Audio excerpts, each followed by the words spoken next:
Hey, ladies and gents, welcome to the Talking Music YouTube channel where producers, musicians, and artists alike come to learn how to get a professional sound that will compete on a commercial level. My name is Kukuletu. I'm the owner of TalkingMusic.com, and today I'll be talking about how to make your tracks sound wider and bigger in the stereo image. So let's get started then. Now, I'm working on this song and I already have everything covered. The one thing that's missing is the stereo image because I have a small problem with the bass and the keys of this song. So I want to make sure that everything is sitting well in the stereo image and everything sounds wider. But let's start with the basics though. Every time you want to get a bigger stereo image, it all starts with panning. When it comes to panning, the easiest way is to use your overheads when it comes to panning drum sounds. When you're panning drum sounds, just solo the overheads and listen to how the mics were placed on the overheads.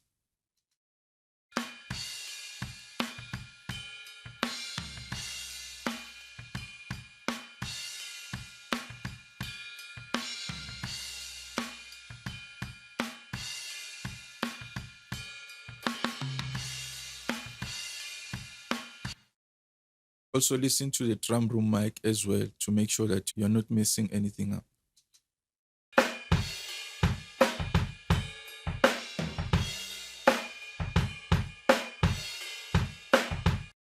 As you can hear, the snare on the drum overheads is panned on the right, and then on the drum room mic, it's on the left. So that's why I left it in the center. Then when it comes to the tom drums, I pan them according to the overheads. Let me find this so that you can hear what I'm talking about. Check it out. I will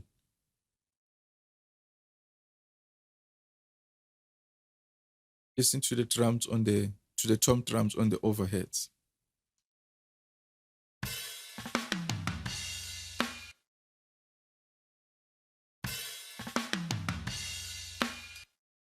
So here are my toms.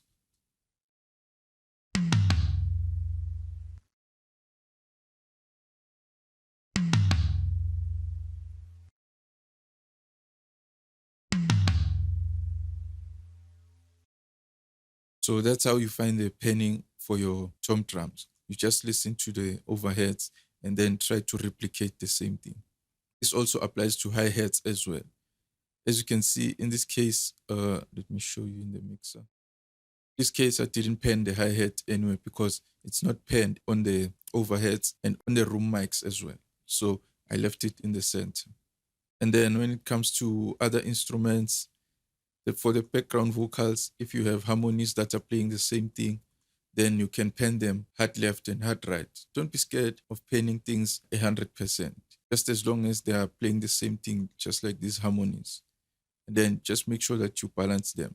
Make sure that the left and the right are equal in volume. So let's check out these background vocals. I can't let go.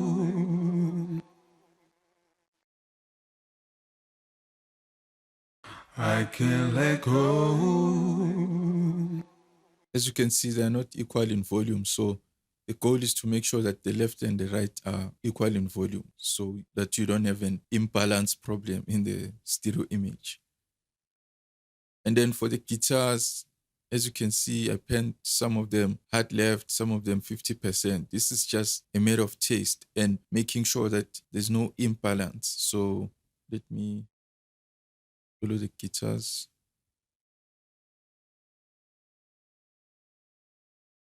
Find a section where the guitars are playing.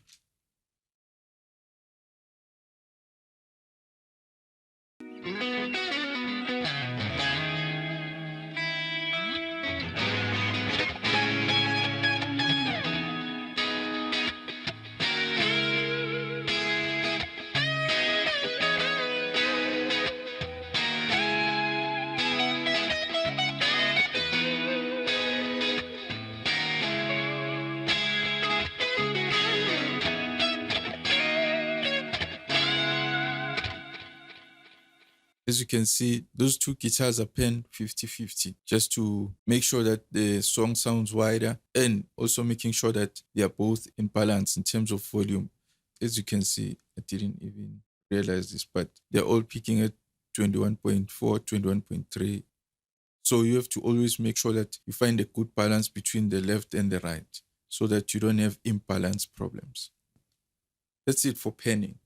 As you can see, I did the same thing with the brass sounds. Now, one thing you have to note is that I can't pen the brass sounds 50-50 because the guitars are also penned at 50%. So they will clash in the stereo image. That's why I made sure that for the brass sounds, I put them in a different space, like at 34 instead of 50. So you have to make sure that there are no sounds that are sharing the same size when it comes to penning. If you have guitars at 50, then make sure that your other sounds are maybe at 34, 40. They are not also at 50 because your sounds will clash. Now, the reason I have 50% here on the toms is because toms are just playing in the drum feel of the song. They're not playing throughout the song and they won't clash with the guitars. And I was also following the penning of the overheads. So that's why. Now I want to fix the bass because I feel like it's clashing with the kick drum around the 100 megahertz range. So I want to make it a little bit wider, not too much, just add small width to it to make sure that it opens up and then it will create space for the kick drum. So let's do that. Do this in the bass. So let me find a stereo image tool.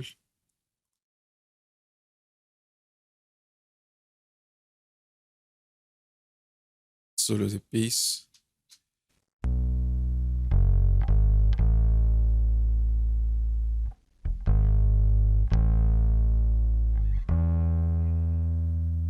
As you can see, the bass is mono, so I'll make sure that I stereoize it, or else anything that I do with these parameters, they won't have any effect until I click this button.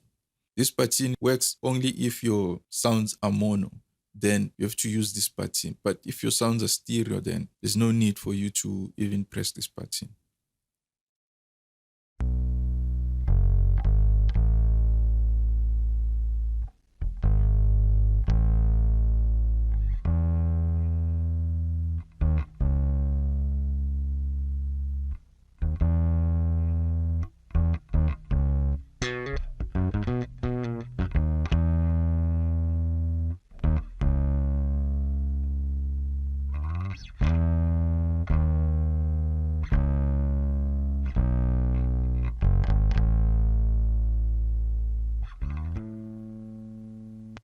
Like I said, I just want small amount of width. I don't want to make it too wide.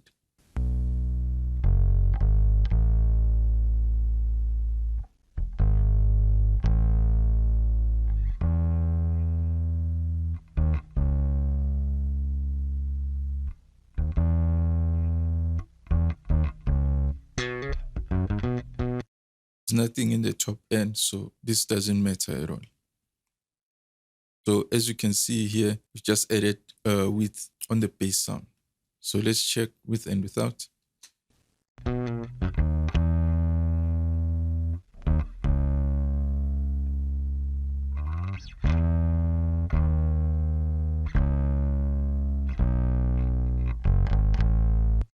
Okay, now it sounds a little bit open. I don't want it to be too much. So let's check it out with the kick.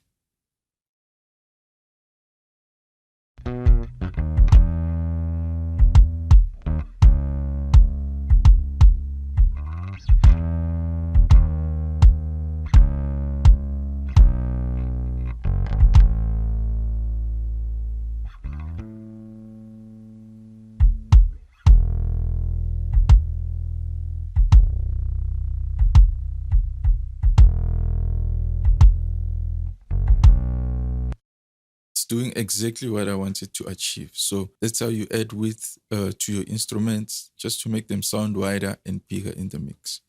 And then the next problem I was having was with the keys and the vocal. So let's check that out and see how we can fix that as well.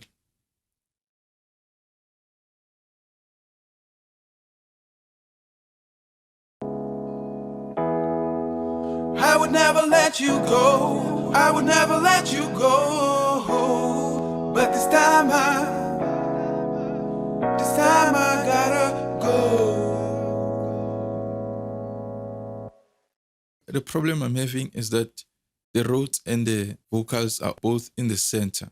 I didn't pen them. So I'm having a problem because they are clashing for the same space in terms of width, not in terms of frequencies. I need to fix that. Now, I'll show you a couple of ways to fix this so that you can try different ways and see which one works best for your particular problem.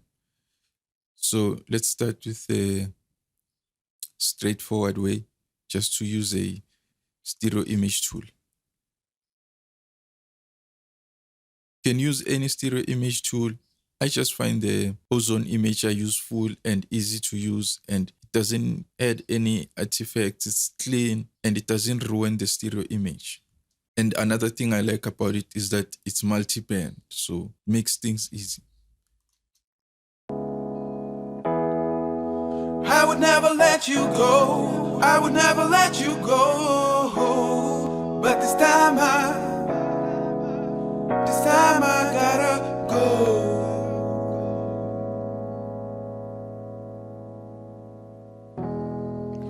I could keep waiting for better days to come. This dark night erased the sun for everyone.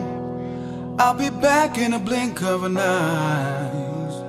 'Cause baby, why would I lie? I would never let you go, baby.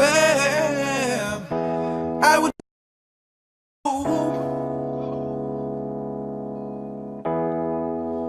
would never let you go. I would never let you go. But this time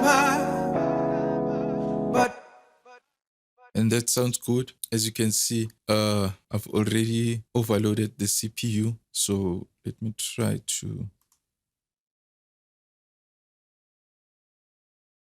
You know, the problem is always Google Chrome.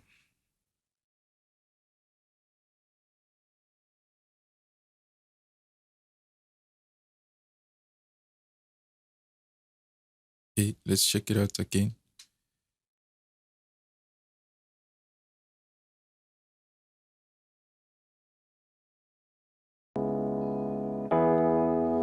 I would never let you go. I would never let you go. But this time I gotta go.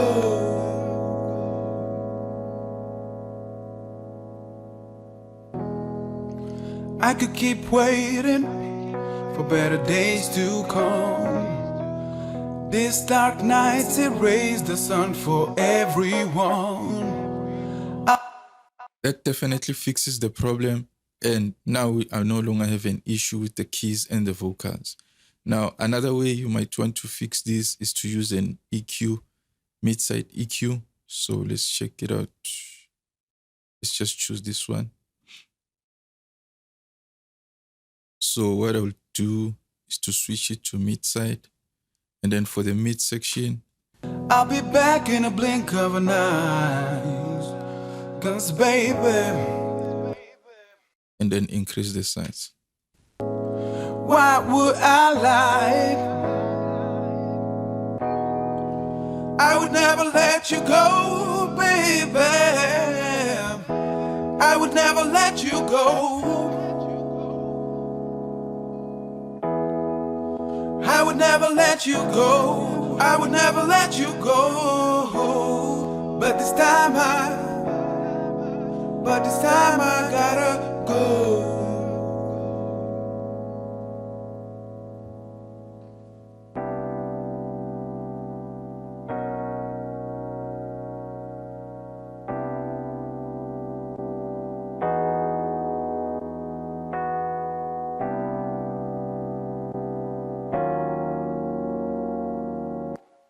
That does make the keys wider, but not too wide, just a little bit of width. So the problem with this is that you have to find the right frequencies, but all you do is to boost the sides and then use subtractive EQ to decrease the mid channel. So it will take you some time to find the right frequencies. And that's one way to do it. And then another way is to use vitamin.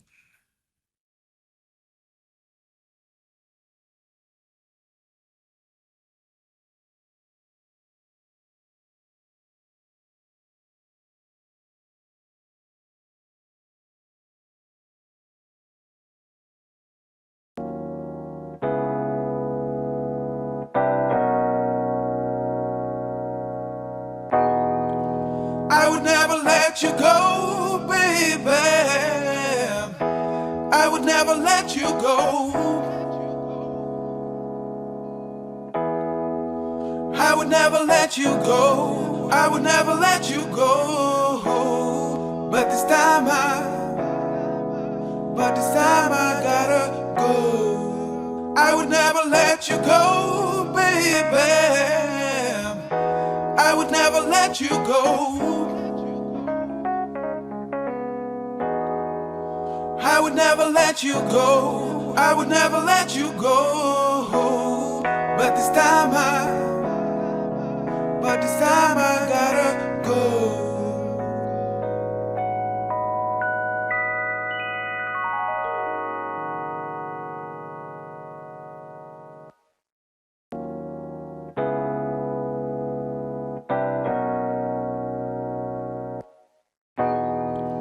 I would never let you go, baby. I would never let you go. I would never let you go. I would never let you go. But this time That also helps, and it does improve the sound and make sure that both sounds are sitting well in the mix. And that's how you use Waves Vitamin to do the same job. And then another way is to use your effects. Effects usually have a width feature. If they don't have a width feature, then you can always add a stereo effect tool to them.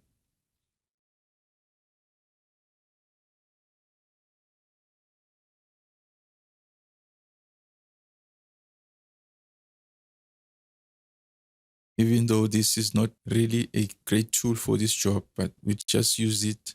And then what you would do is to, let's remove the vocals now, for now.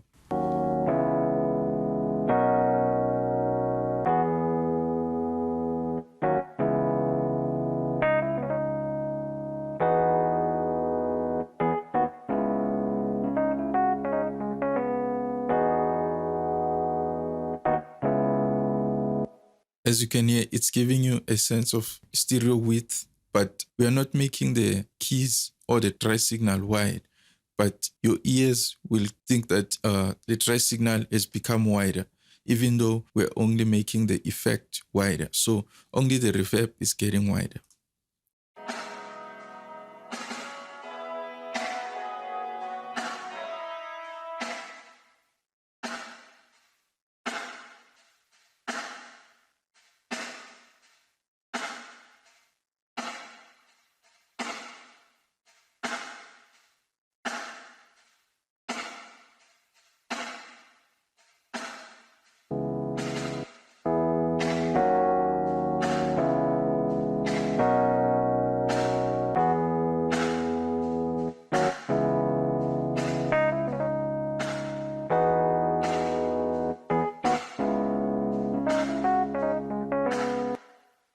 As you can hear, now it's making your sounds to sound bigger and wider in the stereo image. And that's how you make your sounds wider. You start with your panning. After you're done with your panning, if you're not happy with how the sounds are sitting in the stereo image, and then you start using different techniques to make sure that you add width and make your sounds wider in the mix. You can use stereo image tools. You can use the mid-side technique that I showed you. You can use effects to make sure that you add width only to the effect so that you don't ruin the dry signal. That's how you make your tracks to sound wider and bigger in the mix. I trust that you found this tutorial helpful and valuable. So if you like the tutorial, make sure that you smash the like button, click subscribe, and click the notification bell so that you join the notification squad. If you want more tutorials about mixing, check out talkingmusic.com/books. And we'll talk again soon. Take good care. Cheers.